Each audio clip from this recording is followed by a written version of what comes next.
This is Greg James. And I'm Alice Levine, and you're about to watch a live podcast from Crossed-Wire's Podcast Festival here in Sheffield. Imagine the Edinburgh Fringe, but with podcasts. So you can see Dig It with Zoe Ball and Joe Whiley. You can watch Sort Your Life Out Unpacked. And brand new Uncanny Cold Cases. To watch more shows, just search for Crossed Wires and enjoy the podcast.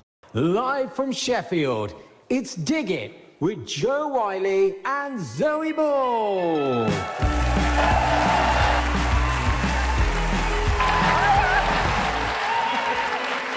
Oh my gosh, this is amazing. This is so wonderful. Welcome everybody to our first ever live Dig It show. Thank you for coming. I'm just so thrilled that someone turned up, Joe. Yes. Hey, Joe. There's a couple of men in, a couple of blokes in. There's some guys, yeah. A couple of blokes in, just a couple of blokes. Did you come of your own accord or were you dragged here, gents? Yeah, that's the answer. No, he was dragged. Look, this guy, he was definitely dragged. This man. Oh, brilliant. You'll have a lovely time, I promise. We won't talk about vaginal estrogen, okay? I promise. We're definitely talking about vaginal estrogen, I'm sorry. Everybody should be talking about it. Dear. Anyway, fantastic to be here in Sheffield. What a fantastic city. We love it here at the Crucible. Eyes down. Eyes down. So many momentous moments have occurred here, Joe. I know, it's very special to be here. It's Sheffield's a very wonderful city. I mean, amazing music that's come from Sheffield over the years. Whether it's Arctic Monkeys, Self-Esteem at the moment. Human League. Yeah, Heaven 17, 17. Richard Hawley, there are so many just coming here. Sheffield Leadmill as well. Has anyone been to Sheffield Leadmill over the past? What an amazing venue, such a great venue. We've got loads coming up for you. We can't believe it's been a year of Dig It. Can you believe? It's like, woo! So, huge celebration today. So, yes. You've been with us every step of the way. And hopefully you'll be with us to the end of this show. You know where the exits are if there is an emergency. OK, should we do it then? Yeah, I think we should do this then. Right, so we have, it's not just us on stage, you'll be really delighted to know, but we have company on stage. The brilliant Sara Pascoe will be here. We chat to her very soon. I know. She is gorgeous. Obviously, Dig It, we do love our gardening. We love the therapy of it all. We love getting outside. So we've brought one of our favourites with us. Sadly, it's not Monty Don. So I'm sorry, we did ask, he was very busy. But we have the wonderful Gardening with Ish is with us today. He's lovely, he's brought his own wheelbarrow, can you believe it? He's literally brought his own wheelbarrow. He is going to be trying to convince you and Joe Whiley that hanging baskets are cool. I mean, I'm not alone here, right? Who doesn't think that baskets are cool, hanging baskets are cool? Anyone else? Yeah, I mean, I go back to the 70s, I think, and like in my childhood. Fuchsias, I just think of fuchsias in hanging baskets. Oh, God. I am never going to have a hanging basket. Right off in here, isn't it? No hanging baskets in my garden. Unless Ish shows us some really cool ones, and maybe. Also, I'd like to say thank you very much to our sponsors. That's how podcasts work, ladies and gentlemen. The fabulous QVC, who have provided our wonderful set. I do believe that's an Amanda Holden sofa. You can buy that later if you like it. It's fantastic. They provided with a lovely set, and also want to say thanks to Sarah and Audrey, who set it this morning. They had about 10 minutes. Yeah, and the whole team of volunteers as well. You've made it look so beautiful. Obviously, the disco ball, Zoe and I bought one each from home, because this is what we have just hanging around the kitchen all the time. Always travel. And also the plants, which are beautiful. I mean, look how gorgeous they're. All the tones kind of go well together. It's Birley Moor Garden Centre. That is not easy to say. I've said it so many different ways in rehearsals, but it's Birley Moor Garden Centre. Thank you. More. Should we do it then? Let's do it. Let's do it. We're going. Do I go here? We've been trying to work out if we have an ant and a deck side. Am I on the right side? Yeah, I think you're right. I like you there. You like me there. Yeah, Stay there. Right by my side. That's where I like Stay there. you. Well, it's time to have a little catch-up, Joe. How was your weekend before coming to Sheffield? Weekend was emotional. I don't know whether anyone here has had the same kind of weekend. I went to Coco's school, and they had the end-of-year production, the theatre production. It was Oliver. I mean, Oliver... It's going to make you cry at any point, isn't it? But as long as he needs me. I love it. Where is love? And that's why she's a DJ, ladies and gentlemen. That's why. why do we sing on this podcast? I have no idea. We always do. Anyway, so I went to see this production and if you've got kids in your life, whether it's nieces, nephews, your own children, friends, kids, when you see them and you know them when they're like 5, 6, 7 years old, and then you see them at like 16, 17 and they're performing something, whether it's sport or they're on stage, it's so emotional. So as we left, there were just so many parents in tears and all the teachers in tears, and it was really emotional. And then that carried on to yesterday, and we went to look at a course for Coco, who's going to uni in a year's time, and we went to check out a foundation course, and just that whole thing of like, oh my gosh, this is my last one to fly the nest, of course. Again, all the emotions. You could just see all these parents and their kids going, oh my God, this is the next chapter. So it's been an emotional 24 hours, but beautiful. I mean, amazing. It's just that sense of pride, I think, in the young people, seeing all the promise and the excitement that they have ahead of them. And that's why we love our diggers, because we go through these experiences together, don't we? Them growing up, them leaving the nest, these are the things. You'll feel for me, because while Joe was going through that emotion, I was stuck in the tunnel on a train 5 minutes outside of London. A very hot carriage full of menopausal women. Woo! It's kicked right off. Luckily, lovely Scottish couple next to us found out all about the marriage. He was her third husband. Oh, nice. Beverley. She said he won't be her last. Woman was an absolute icon. They had champagne, it was all fine. Nice. Anyway, I had to go back to London, start again. Eventually made it here. Went to meet everyone for dinner last night, but of course, I forgot at this point, it's 10:30. What did I do? I had an espresso martini. Did I sleep? Did I hell? I was dancing around my hotel room to Frankie Knuckles in my pants till about 2:30 in the morning. How's your head today? My head is bad, yes. I am quite sweaty. Anyway, we have not mentioned... Oh, that's just a constant thing, isn't it? It's really hot in here. It genuinely is hot. Is it hot in here? Yeah. OK, thank you. That sounds like not just us, cue for a song. But anyway, we've not mentioned the big news of the weekend. Yesterday, Joe Whiley's birthday. Oh, looking gorgeous. I'm now at the age where I'm going in reverse, so getting younger every single year. Yes. Yeah. 52. 51, how dare you? I wanted to make you a cake. It would not have survived the hot carriage. Oh, but how sweet. should we do on-street shout happy birthday, Joe? 1, 2, 3. Happy birthday! Oh, you're good, aren't you? You are Thank good. you so much. We've got you a gift. This is from the Dig It team, because we know how you love these things. Oh, God. Sick bastards. Well, how could you do this? What the hell? Not one. Look. Oh, my God. Oh, no. Not one, but two. 2 no's. How could we? How could we? Where am I going to put those? Away by the end of the show. Well, by the way, I've got to ask, Disco Steve is in the house. Disco Steve, this is Joe's lovely husband. He got recognised in Cornwall the other day. It was very exciting. He got recognised before Joe. Now, he always buys you great presents. He bought you those pants that keep farts in. But in case you needed them in the studio when you got to interview big stars and musicians, have you ever used them? No, I haven't. I literally threw them away. He was like, I've got you like the best present in the world ever. Me and India, my, like, how old was she? 30-year-old daughter at the time. The end of Christmas, he was like, I've been saving this all day long, just come into this room. We went to a room and he went, I've got you these pants. And they were special pants that you can, you know I hate saying the F word. You can't say the F word. I hate saying the F word. That you can trump in. That's the worst word. Sorry. Anyway, worst present ever.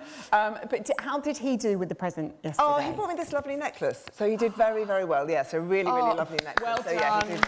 And earrings as well, which are great. Props to Disco Steve. He did very well. Okie dokie. Now, shall we get to know our audience a little? I think I would love to get to know our audience a little bit. Because the thing is, over the year of doing Dig It, I've got to... I mean, I've known Joe for, was it about 30 years? Quite a few years. Yeah. But there are things that I've learned about Joe on this podcast with you guys. I have learnt with you some shocking things about Joe Whiley. It goes both ways, can I just say? It goes both ways. There are some things about Zoe that disgust me that I didn't know before. I mean, she's open about it. Seriously. I disgust myself sometimes, to be honest with you. But we thought we'd put some of these things that have divided us to you guys and see if, you know, if it's as divisive in our audience. This is something we're going to do called Dig It or Dump It. Can you just all acknowledge how we're both desperately need to wear our glasses right now, but we're so vain, we won't put them on. I'm going to put mine on. I'm going to crack first. They've got to cut. Everyone else, feel free, put your glasses on. I like it. Oh, we're all in this together. You're one step ahead of the game. We can see you now. There's glasses on, madam. Fantastic, love it. QR code on the screen. If you take a picture of the QR code, you will be able to vote. So we're going to run through various different topics, and we want you to vote, dig it or dump it. You can use your phone vote by scanning this QR code, which I can see you're all doing at the moment. And the first one, okay, I take offence quite easily, can I just say, so be careful how you vote with this She's very sensitive. I'm very sensitive. Cottage cheese and pineapple. Cottage cheese and pineapple. Do we dig it or do we dump it? Think carefully before you press the button. Think carefully. All of you, very carefully. We need some sort of... How's it going? Music. Is music? Is it? Have we done it? Has everyone punched it in? Are you all right, madam? You're still trying to work the tech? And oh what the hell? What are you? Goodbye! Sickos. Cottage cheese with pineapple. It doesn't make... Look at that. That's quite strong, though, Oh, Jo. no. Only 38% with you, girl. God. Dump. What's wrong with you? This is... Dump. Sorry. Okay. Mortally offended. Mortally offended. Okay, next up, we have gnomes in your garden. They were allowed at Chelsea this year for the first time. I think it was the king himself. Not in my garden. Look at that. There's no hesitation. They have been dumped.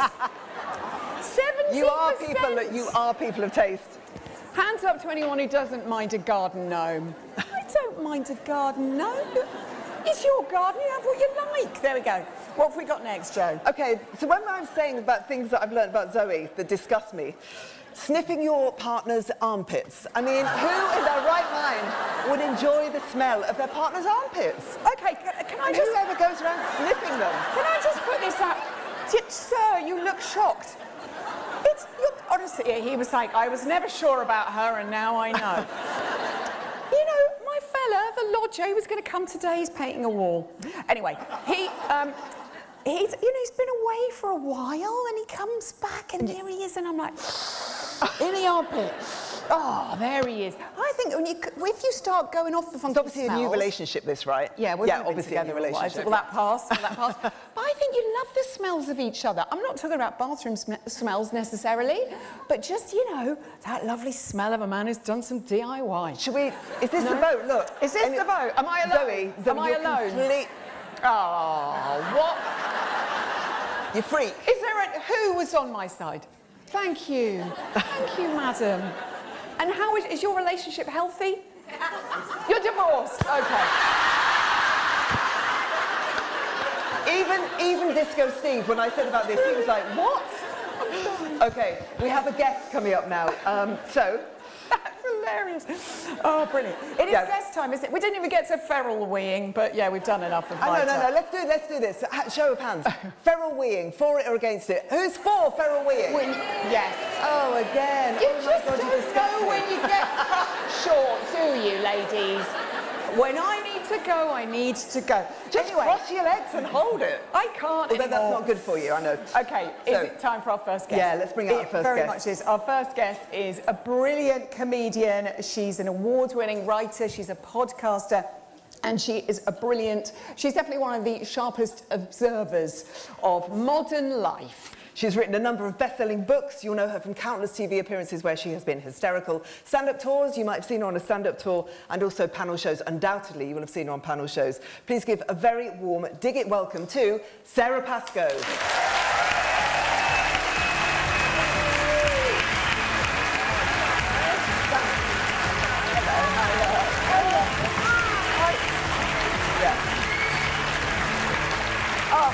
Never seen two such glamorous women in a fake garden. In a fake garden. You both look so gorgeous. And you're wearing your lovely cherries as well. I've dressed as a bush. Just to fit in. Perfectly strong knitwear, Sarah, strong knitwear. Sarah, you are used to a huge crowd as stage. You do stand-up is something that I would be terrified, I think, of doing. But, you know, so you have to deal with all sorts. We were quite nervous before coming out. But I think live radio is scarier. I've had a few conversations recently. Yes, because you guys just have to fill the time all the time. At least we, most of the time, have an idea of what we're going to say.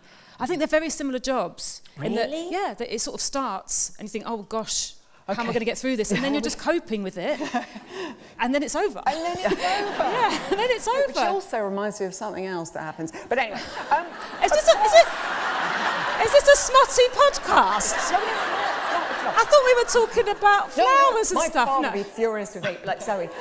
But you have actually talked about, hecklers. Yes. You deal with hecklers, but that can be a fun part of the show. I think so. I think it's often a door. Like if that's something that makes you nervous, the idea of someone shouting something out, especially something like this, everyone is here because they adore you. So if they're shouting out, they're trying to help. I even if it's a negative heckle, because really, if someone does shout the worst thing, which is, you're rubbish. Yeah. You're rubbish. This is bad. Yeah. There's two situations. Either it is going badly, and you can now address it. Okay. Elephant in the room. Elephant in the room. Let's work out where we fell out. And what did you want to talk about? Or it's going okay, but that person isn't enjoying it, and the crowd are kind of with you.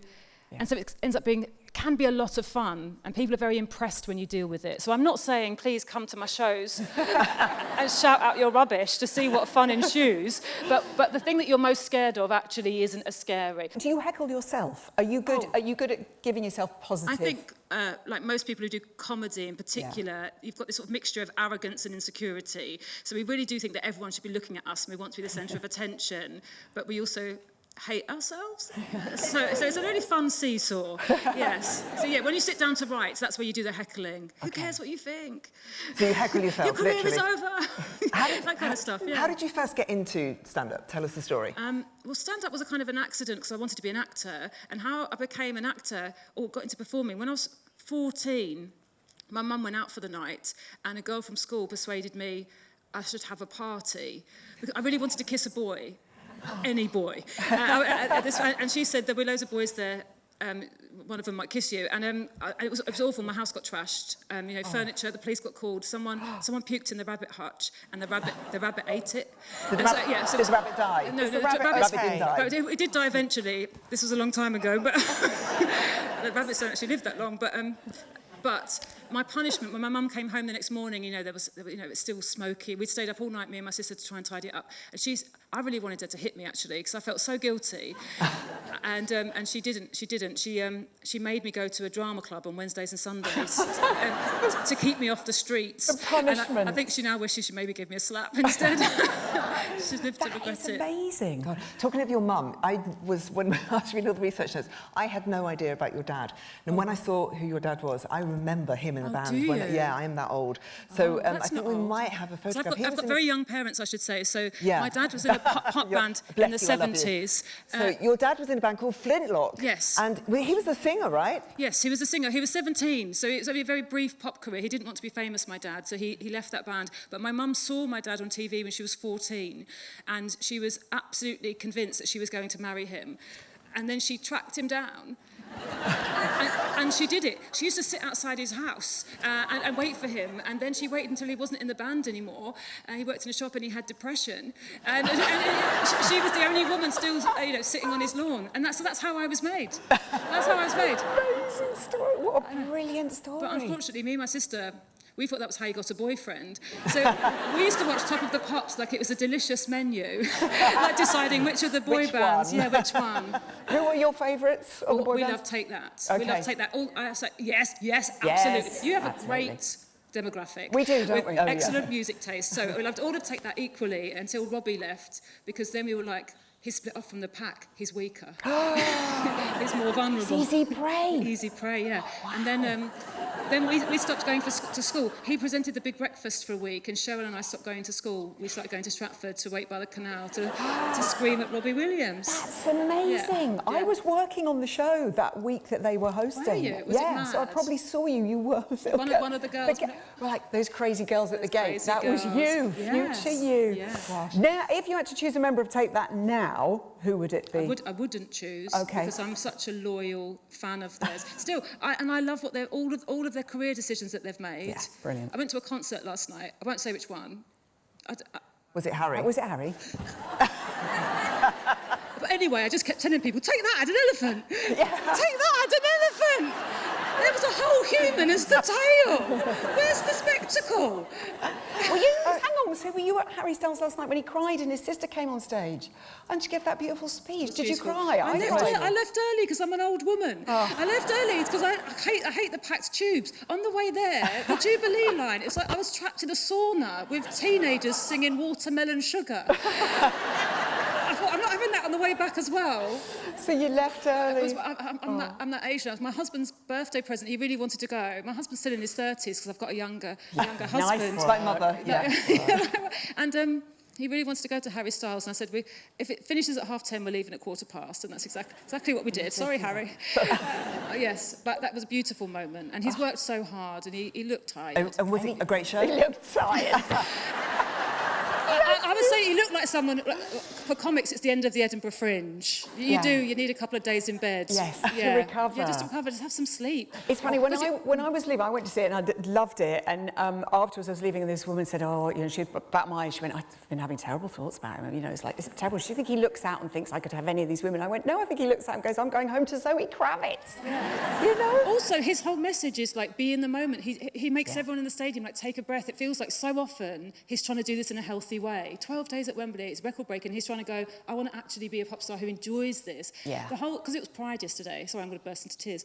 It's okay, emotion is welcome here. It was drag queens, it was all of these gay anthems, it was like everyone should be able to love anyone. Like and his crowd, young people now are so different to when I was growing up in Essex. There were all these like boys wearing pink cowboy hats, straight boys with their girlfriends wearing pink fluffy cowboy hats. And it's like, people like Harry Styles are amazing.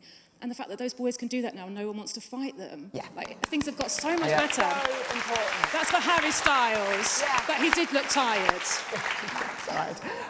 You, later on today, will be doing your podcast live with Harriet Lloyd, Weirdos Book Club, which is glorious.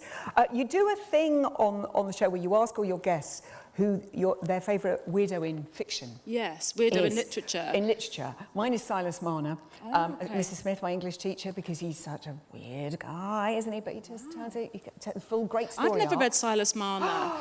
Is it a book that you'd recommend? I mean... Zoe, is this you asking to come on my podcast? You want to be on the show, yeah. I am more than happy to discuss any book. I love this as a prank because Harriet's least favourite book, because she had to study it at school, was Silas Marner. But if I say to her, do you want the good news or the bad news? We've booked Zoe Ball, but you have to read Silas Marner. Who is your favourite weirdo from fiction? I love weirdos in literature. I think books make us feel, they make us empathise with other people, but also they make us feel better about ourselves. And I really like Frankenstein. Yeah. I reread it recently for the podcast, and it's a bit like Alan Partridge. He has sort of no self-awareness, and he doesn't know why people don't like him. And when he's justifying the terrible things he's done, it's always just like, it's a bit like when Alan Partridge has that, and I had the last laugh, Frankenstein. But also I like Moonface from The Magic Faraway Tree. Oh, yes. Yeah. So it's between those two. Sarah, are you going to be touring soon as well? No, I've just finished. Okay, you just finished. Yeah. Brilliant time. You're like Harry Styles now, you just need a rest. Yeah, I do. You're looking a bit tired. Looking a bit tired. Sarah, thank you so much. I deserved that. I deserved it. That's calm.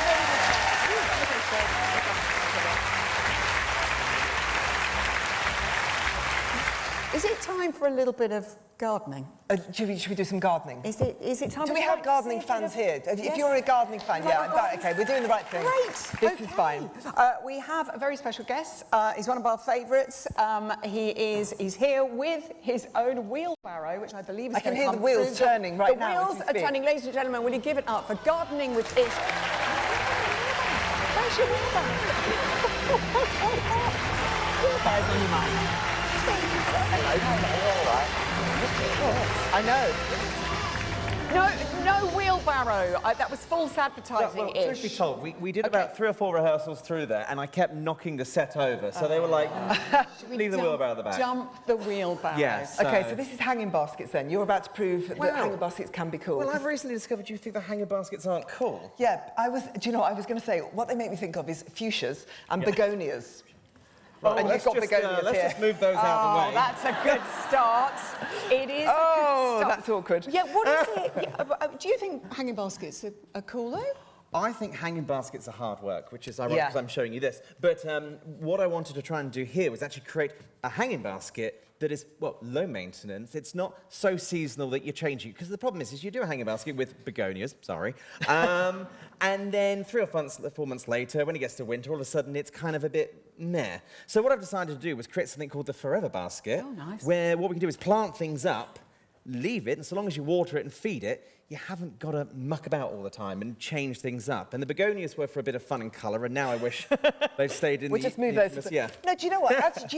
I'm sure you all find the same thing, but as you get older, your tastes change, and all these things that you thought were an absolute anathema, as you get older, you're like, no, those begonias, they actually look quite pretty. They're miniature, they look very small. Well, and the colours are very beautiful. I have gone for a dwarf variety. Sweets. I'm sorry, now I'm really bad. That's fine. That's fine. The fuchsia down here is no. But no. So what I aim for really, well, like I said, was I wanted to go for something small with the begonias. And the reason I picked those is because you'll notice there's quite a strong amount of green here, especially with evergreen. And I've got a little bit of reds here with the heucheras. But what I've done is the begonias, and this is the cool thing about creating a really large basket, is you can just sneak bits in here and there. So what I like to do is create a nice kind of big layer of foliage. You can have a go. Am I doing this? Get your gloving up, All right, love, I bought you and I'll do the gloves as slight Blue Peter all over again. What colour would you like? I need the big ones. I've got the biggest hands in the world. I'll tell you what. Everybody. You're right. I've got massive hands. Massive hands. Let's have a look. I've got. What? Hang on. You haven't got big hands. Look I at that. have. Tiny hands. What a touching moment. What I always like to do with hang baskets, I like to fill them up quite generously with compost. I haven't gone as generous because they did warn me not to trash the stage. Yeah. Thank you. So, yeah, there's other people in after. Yeah, I know, and I was like, I can hoover, can't they? But I thought the best way to do it, first of all, is actually just kind of get a few plants. So I've gone for like this Carex here, for example, so get a bit of grass there. I'm just going to copy what you're doing. All right. Okay. Oh, God, let's hope I don't make it rubbish. A little bit of a fur on there, and just trying to just effectively place it in at the moment to try and create a little bit of an idea of what it's going to look like. Can you overfill a basket, or is it best to underfill? So you can and you can't. So what I like to do when it comes to bedding plants, if you want to go for your 1970s vibe with bedding plants, don't overfill it. Have a good gap, and then let it start to grow and flourish through. But because these are quite slow-growing varieties... Not very good at I'm a really lucky gardener, I'm so sorry. I'm going in. I love it. Oh, you've really gone for it, yeah. Really gone for it. Lovely. You love like a heuchera, don't you? I do. No, these red ones and the black ones you can get are really, really beautiful, aren't they? I like a little bit of colour mixing in. And it's even like with the fur here, for example, you can add that little bit of height so it doesn't look so boring. But what I'd like to recommend here is I've got some furs.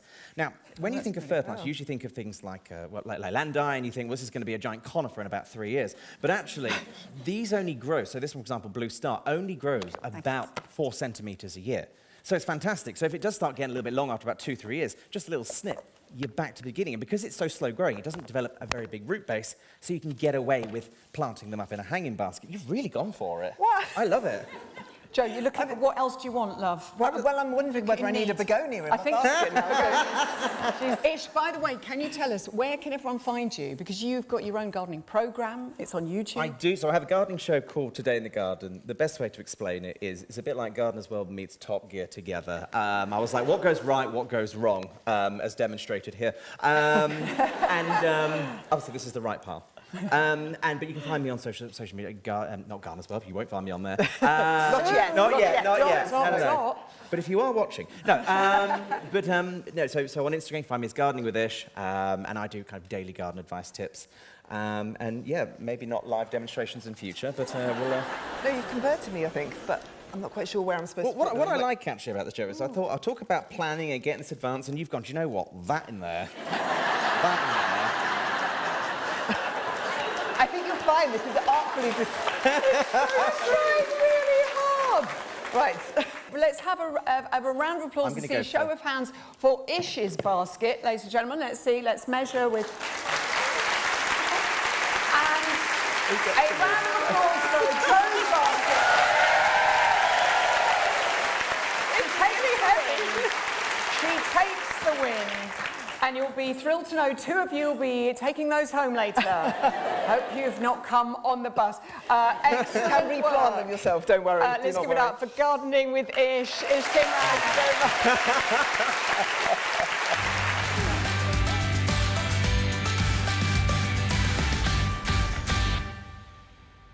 Dig It is sponsored by QVC. As we started planning our very first live show, one of the things we got most excited about was creating a stage that felt like a proper Dig It garden. Absolutely. We wanted something that was really warm, it was very welcoming and full of inspiration. And that's where My Garden Escape came in. It's QVC's online destination dedicated to helping people make the most of their outdoor space. And what we love is that it's not just about the products, they are important, but it's also packed with lots of inspiration, some practical ideas and expert advice. So whether you've got a sprawling garden or just a few pots outside your front door, they've got you covered. There are planting tips and guidance from QVC's resident gardening experts, all designed to help you get more from whatever outdoor space you have. And if you're watching our live podcast and spot something on the stage that catches your eye, don't forget you can use the code QDIGIT for £10 off your first order at qvcuk.com. That's QDIGIT for £10 off your first order at qvcuk.com. Minimum spend applies, and you'll find full terms and conditions on the QVC website. Please welcome back Joe Whiley and Zoe Moore.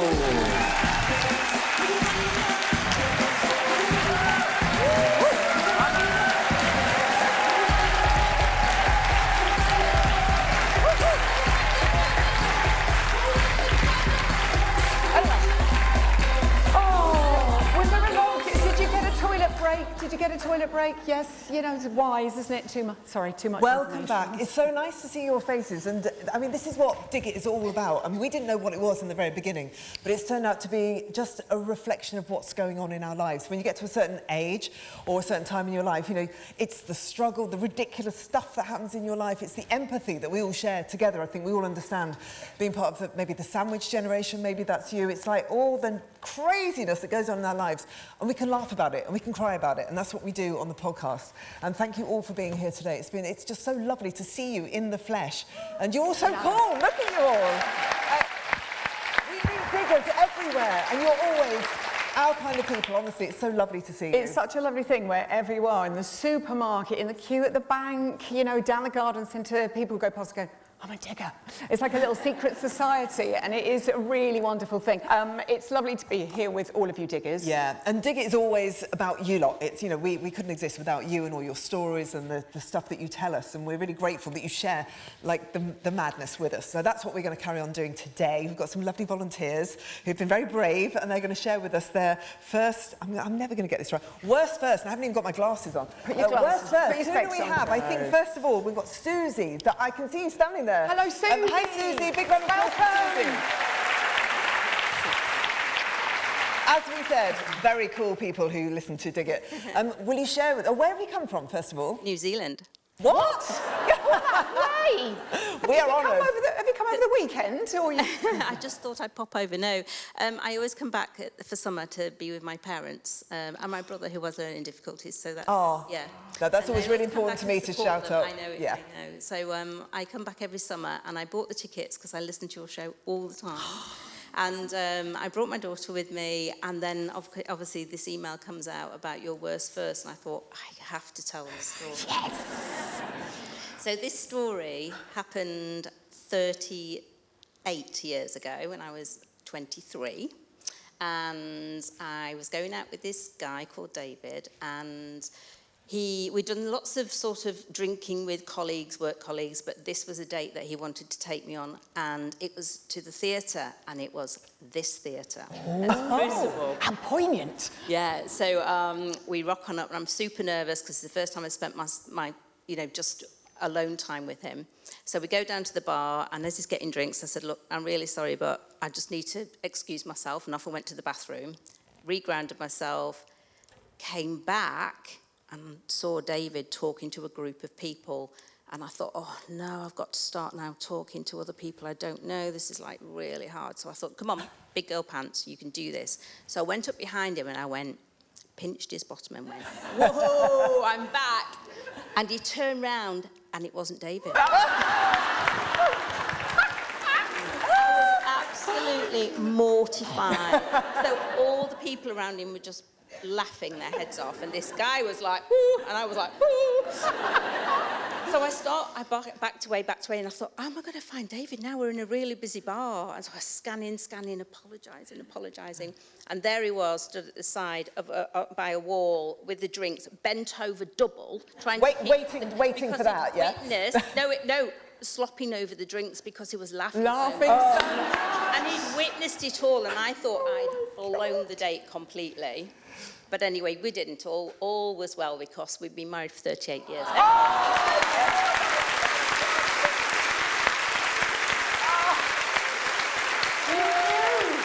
We knew at that moment that you were the woman for him. That's the girl. That's what he was like, that's my girl. I love her. Everyone saw the funny side of it eventually. That is such What a great start to a relationship. Susie. So good. Thanks, Susie. when you've come over here, thanks for coming to see the show, and you're listening all the way in New Zealand. We've got listeners all over the world. It's lovely to feel part of that community. Thank you, Susie. Yeah, thank you, Susie.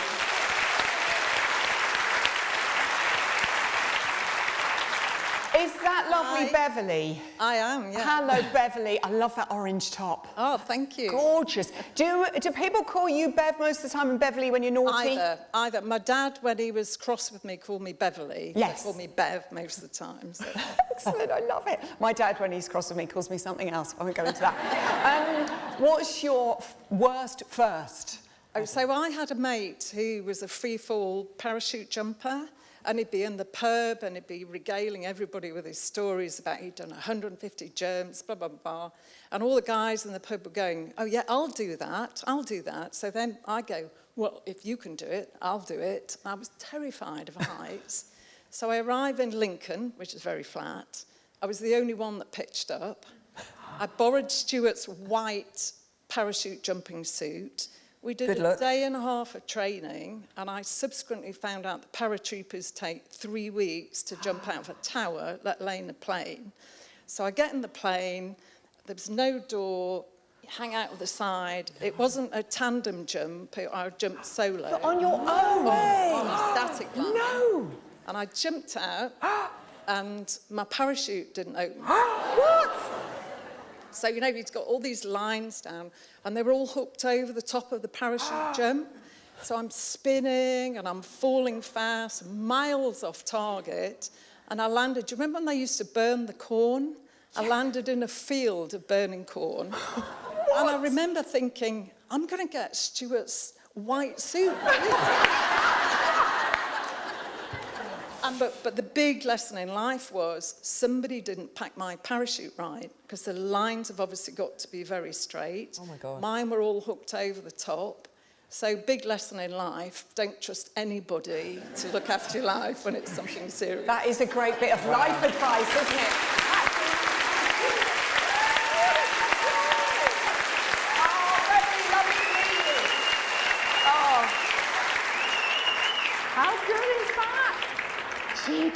Everyone has a tale, and everybody has a story. Yeah. Oh, have I told you about when I jumped out of a plane with Keith Chegwin? Have I told you that story? Let me count the time. I know, it's one of my 3 stories. So it has been a year of doing Dig It, and we've had so many stories like we've just heard from Susie and Beverley, like amazing, ridiculous stories.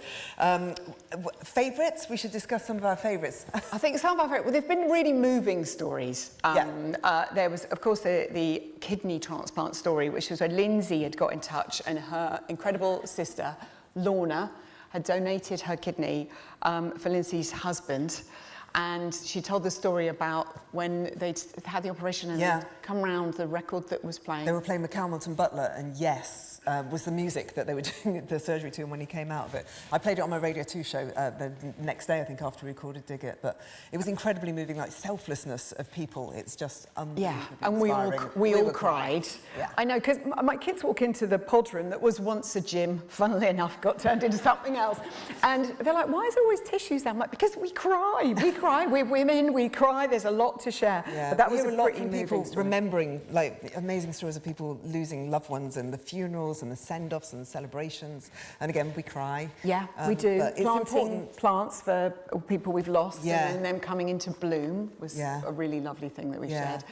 But then there was stuff that makes us laugh. So, I don't know where to start. How about Butlins? Should we start at Butlins? And does anyone remember the story about the lady who danced her coil out at Butlins? to Fatboy Slim. Fatboy Slim. He's very good. He is very good. I mean, normally they're wedged up so hard, they're really hard to get out, but she managed to rave so hard, it flew out. And then the best bit was that then I'm in M&S in the, Peruna section, and I'm like, oh, I quite like that cheesecloth. And this woman says, it's me, Tracy, I danced my coil out. And we're like, yay! In the middle of M&S, and it was such a lovely moment. And then I met her daughter at Harry Styles. It's like, it's me, Tracy, who danced her coils out daughter. And it's, those moments. That's Brighton for you, right? That is. It's a lovely place. There was the lovely lady who'd sent her son into school, and then she'd got a message from the teacher that he'd presented her with a very special bracelet, which was, in fact, her husband's cock ring. I mean, endless sex stories, and we want more of these. So if you're here now, you've got your own sex story, send it to us. We'll talk about it next week on the pod. But there was the charity shop, the really lovely, sweet charity shop where they've got nice things in the window. It was really lovely. And then there was a lovely, at the very front on display, so people could walk past the high street and have a look in. There was a lovely sex toy. So second-hand sex toy that you could buy. What was it? It was a vibrator, wasn't it? And inevitably, they're vibrators of some shape or form. Lovely lady thought it was a dog toy. Yes. It was very, very good. We had Denise, who went for an interview and then had gone to the bathroom and the toilet didn't work. And she was left with the big thing in the toilet and she was panicking and she put it into her handbag. Because what are you going to do in that situation? That's a normal thing to do. And then she'd had to share a taxi with the woman she'd had an interview with. And it went on and on and on. That was a classic. That was a classic. Anyone in this room right now done anything similar to that? No. I know you're out there. I know you're out there. It's so good. But all those stories, and we thank all our diggers. Even if you use a false name when you get in touch, don't worry. We won't shame you. But do keep sharing with us because these are stories that they make us laugh. And the sad stories, we've talked a lot about grief. Actually, in the merch stand, I had a little moment today because there was the put your steel pants on, which is what my mum used to say, and it's on a bag, Mum, it's on a bag. She'd love it. She would be so chuffed, wouldn't she? She'd be here, she'd be heckling. Yeah. She'd be saying, don't believe a word that girl says. But anyway, so keep sharing with us, diggers, because it's a lovely community to be part of. And when we started, we really didn't know what it was going to be, did we? No, not at all. Like, what are we doing? What is the podcast? And I think we just kind of muddle through lives, most of us, and you're in a difficult situation sometimes and you just feel really alone. If anyone's going through the menopause or perimenopause, you can feel very vulnerable, very fragile and particularly isolated. And hopefully the podcast helps people in that situation as well, just to know that there are people out there feeling the same way. We can share advice, just kind of, we go back to the vaginal estrogen again, part 2. Me too. Don't knock it till you try it. But, it's just helping each other out, which is what we're here for. And, with your help, we can all get through this messy stage of our lives together. I heard this really lovely thing this week. Actually, in Japan, they don't call it perimenopause or menopause. They call this time renewal. It's a word called kanenki. And I was like, isn't that great? Because although it might not feel like renewal, as you're drying out and you're anxious as hell and you're like, why is my face melting? All these things, actually, hopefully afterwards, it is renewal, ladies. Is that anyone feeling the renewal yet? Yes. No. Yes, madam, you are feeling renewed. Great. It's coming for us. Someone said to me the other day that they were like, I've never felt better. I'm loving this stage of life. And I actually looked at her and I was like, really? Maybe I'll get there soon. I'm not entirely sure. But anyway, it helps to know other people are going through it and getting tips and tricks and all that kind of stuff to navigate our way through is always helpful. And it's not just for women. Like, we have got guys here and there are blokes who are going through partners who are going through this weird stage of life. And also, it's hard for men. Like, as you get older, there's so much to juggle, isn't there? Yeah. Whether it's parents or kids and loneliness. And we discuss all that on the podcast. So, yeah. Thank you for anybody who's ever got in touch with us. We really appreciate it. We really love it. Long may it continue. I must thank again the Crucible for hosting us today. Doing an amazing job. summer holidays here. We were going to come on the goat heads, we were told not to. But also, thank you again to QVC for our wonderful set and sponsoring. Looks amazing, today. doesn't it? I know, they've done a really good job, so thank you to them. Yeah. And also, you heard their voices. Love and respect to Alice Levine, Greg James and Dino, who runs Persephonica and the whole Persephonica team, who put on the Crossed Wires Festival, which is such an epic celebration of podcasts here in Sheffield. We drop on Mondays and Wednesdays. Thank you to our Dig It team who put the podcast together, who are all here today, and they are such a brilliant team. They're all really young as well, and they have to listen to these stories about menopause. We've terrified the life out of all of them. Yeah. We've not done crate digging. And I haven't got any records. We haven't got any records with you, Joe, but you're here, Joe Whiley. You are here in the house. I am here. What do we love as well as gardening? We love dancing. Yes, we do. Joe music. Whiley of Radio 2 fame and 90s Anthems is in the house. Did you see the video at the Isle of Wight Festival? We have... The fabulous Disco Steve brought the decks. He did. So, ladies and gentlemen, I want to see you out of your seats, everybody. We're all going to have a dance together. Are you ready for this? Hello. Everybody, I want you out of your seats. I'm going to be dancing. I'm quite sweaty. Oh, right. Okay, So, are we good to go? Everybody ready? Everybody in the house? Yeah, I want to see you out of your seats. Let's shake it out, ladies. Here we go!